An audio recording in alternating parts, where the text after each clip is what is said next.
jumlah kami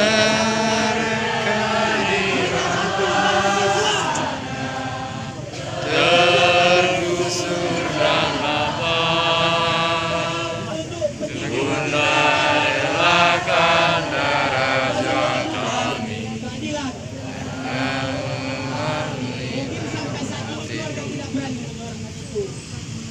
Kebetulan mereka bernaung di Universitas Palangkaraya.